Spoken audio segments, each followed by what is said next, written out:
Jakarta merupakan magnet bagi banyak orang yang mencari peluang kerja dan tempat tinggal. Seiring meningkatnya jumlah penduduk, jumlah sampah yang dihasilkan pun bertambah, dan rumah tangga menjadi penyumbang terbesar untuk masalah sampah. Ditambah pengelolaan sampah di Jakarta yang belum dikelola secara efisien. Dalam sehari, sampah yang dihasilkan Jakarta mencapai 6.000 ton dengan volume 28.000 meter kubik, yang artinya dalam 2 hari saja, tumpukan sampah kota Jakarta bisa menyamai volume Candi Borobudur, yaitu 50.000 meter kubik. Jumlah ini belum lagi ditambah kota satelit lainnya seperti Tangerang, Depok, Bekasi, dan sekitarnya.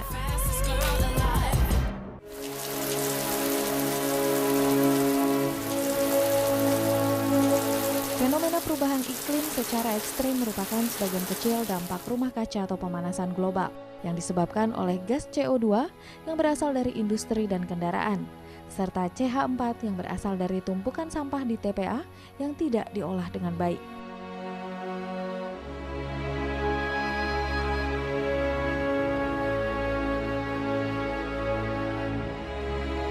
Tak hanya itu, berbagai penyakit seperti tifus, kolera, dan diare menyebar dengan cepat karena virus yang berasal dari pengolahan sampah yang tidak tepat dapat bercampur dengan air minum. Dari 6.000 ton sampah per hari, 14% dari jumlah tersebut merupakan sampah plastik, dan sebanyak 46.000 sampah plastik mengapung di setiap mil persegi samudra. Bahkan kedalaman sampah di Samudra Pasifik sudah mencapai 100 meter. Tidak menutup kemungkinan di masa yang akan datang bisa tertutup sampah.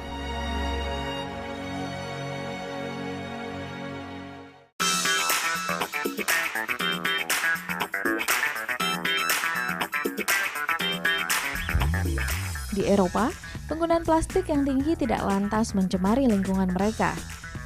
Masyarakat Eropa mampu berdamai dengan tingkat konsumsi plastik yang begitu tinggi, yaitu 14,1 kg per kapita.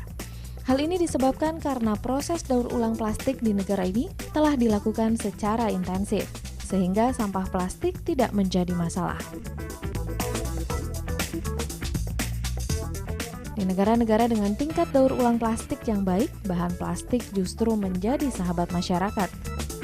Sedangkan di Indonesia, sampah plastik masih belum teratasi dengan tuntas.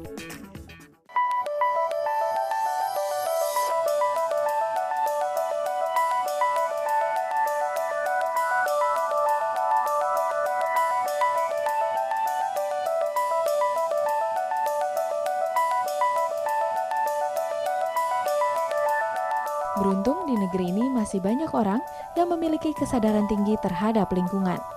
Melalui organisasi bernama Access Project yang berdiri sejak 2002. Memang tujuannya itu adalah membersihkan. Jadi kalau misalnya permintaan menjadi lebih banyak, itu sebetulnya bagus. Karena berarti semakin banyak kita membersihkan sampah di Jakarta. Nah, produk kita ini menjadi produk yang unik sekali, tidak bisa menjadi mass produk yang banyak sekali buatan pabrik, karena memang kita tergantung sekali dari sampah, kesediaannya sampah. Tapi sebetulnya kampanye itu bagus. Tujuannya sebetulnya produk itu adalah edukasi untuk semua orang supaya memilih. Sebelum mereka membuang ke tempat sampah, dipilih material mana yang bisa didaur ulang, bisa dirubah.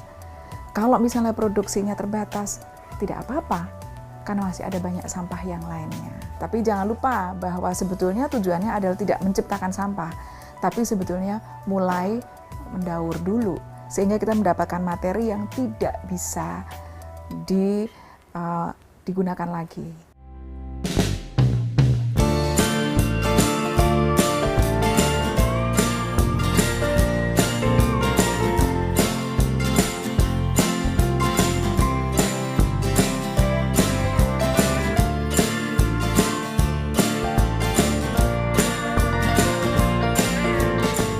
Meningkatkan kesadaran masyarakat terhadap lingkungan, sekaligus membantu komunitas pemulung dan pengambil sampah dalam pemenuhan kebutuhan mereka dan mengangkat mereka dari kemiskinan.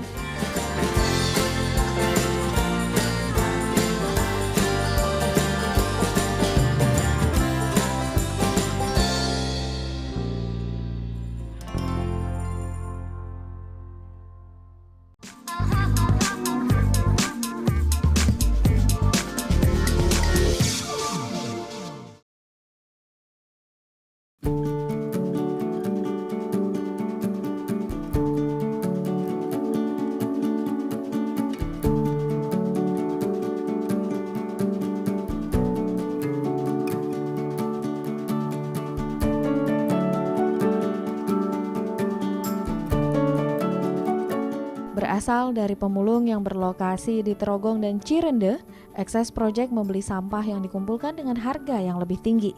Tujuannya untuk mengangkat taraf hidup mereka. Mengapa Access Project peduli terhadap sampah, kemudian mengolah menjadi suatu produk, kemudian dijual, kemudian akhirnya adalah untuk anak-anak pemulung?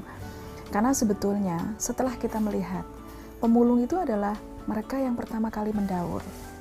Jadi sebenarnya kita menghargai mereka sebagai orang yang sadar, nomor satu, membantu membersihkan lingkungan. Tapi kehidupan mereka itu tidak bagus sekali. Mereka adalah orang miskin. Lalu kita melihat, kita tidak bisa, Access Project tidak bisa mengubah hidup mereka. Lalu yang kita bisa rubah adalah anak-anak mereka. Dan itu sebabnya fokus kita akhirnya adalah memastikan anak-anak kita, yaitu anak-anak pemulung, bisa merubah hidupnya dengan tidak seperti orang tuanya memulung. Caranya bagaimana? Memberi edukasi, memberi kesempatan. Pemulung tidak punya cukup uang untuk bisa menyekolahkan anaknya. Maka Access Project tidak bisa mengubah hidup pemulung. Kita mencoba mengubah kehidupan anak-anaknya.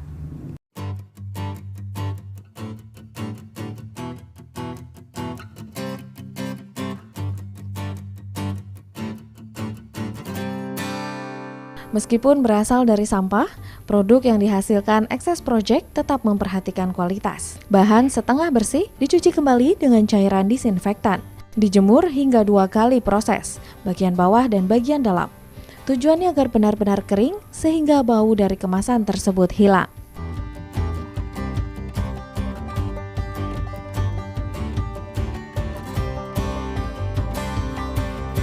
Selanjutnya membuat pola. Proses menjahit dan memberi lapisan pada bagian dalamnya, sehingga produk yang dihasilkan menjadi lebih kuat dan tahan lama. Access Project menggunakan seni dalam mengolah sampah perusahaan menjadi produk kerajinan tangan. Tak hanya plastik kemasan sabun cair, pembersih lantai, atau kemasan sabun pembersih piring. Baliho hingga jok mobil pun menjadi bahan baku utama yang didapatkan melalui kegiatan CSR beberapa perusahaan.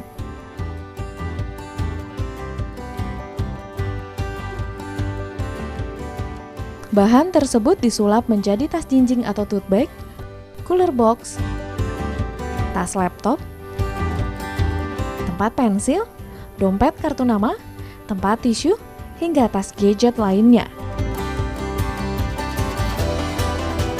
Dalam proses tersebut, Access Project menciptakan lapangan pekerjaan dan melawan kemiskinan penduduk setempat. Saya sekitar kurang lebih 9 tahun dari pertama mencuci bahan plastik sampai sekarang ya alhamdulillah saya udah bisa menjahit. Mungkin karena terbiasa dengan situasi yang banyak mesin jahit.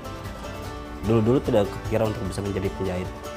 Tapi mungkin ya dari temen juga ada dorongan kenapa tidak, itu untuk menambahkan income untuk penghasilan kita katanya. Akhirnya saya coba sendiri dan belajar sama dibimbing sama teman-teman yang kerja. Kalau dibilang sulit, memang sulit. Karena bahan plastik ini kalau misalnya kita udah salah 1 kali jahit, itu sulit untuk kedua kali karena ada bekas jarumnya. Jadi kalau bahan masih bisa tidak terlihat bekas jarumnya, tapi kalau plastik itu kelihatan bolongannya. Jadi memang agak sulit, benar harus hati-hati. Kerajinan itu kadang cenderung lebih dijatuhkan lebih mahal dibandingkan dengan yang branded. Itulah kesulitan untuk masyarakat, apalagi gengsi. Di situ ada tulisan bekas limbahnya tanpa terhapus, jadi itu menjadi mereka tuh berpikir dengan harga yang mahal ada tulisan sampahnya itu. Tapi sebetulnya kan di situ kalau saya pribadi merasa bangkanya gini, saya tidak bisa memberikan uang untuk teman-teman ataupun pemulung, tapi dengan tenaga ini kita bisa untuk membantu mereka. Senangnya bahwa apa yang kita buat itu dihargain di luar negeri, tapi kadang-kadang ya itu sedihnya di Indonesia tidak sedikit pun gitu. Tapi tidak semua ada. Harapannya tidak hanya komunitas tertentu, tapi masyarakat luas pun dari mulai bawah sampai atas tuh bisa untuk peduli agar ya kalau pengen Jakarta pengen bersih tidak membuang sampah sembarangan.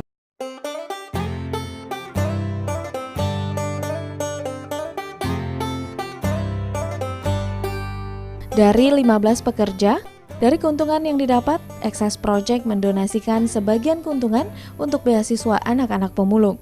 Kini 25 anak pemulung sudah menikmati pendidikan dan mendapatkan masa depan yang lebih baik.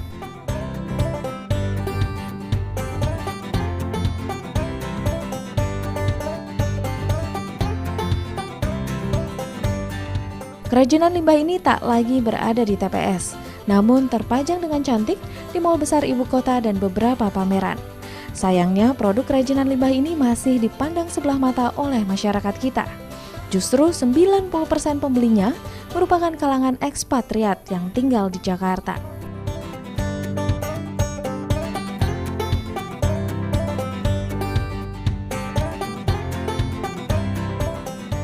Distributor Access Project pun terdapat di beberapa negara, antara lain Kanada, Amerika Serikat, Australia, hingga Singapura.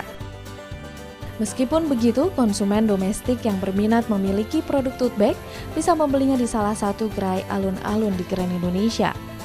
Banyak manfaat yang bisa diperoleh dari kegiatan mendaur ulang sampah. Tak hanya menghasilkan barang yang dapat kembali dipakai dengan nilai jual yang tinggi, mengangkat kehidupan mereka yang mengumpulkan sampah, namun juga membuat kehidupan yang lebih baik dengan lingkungan yang lebih sehat.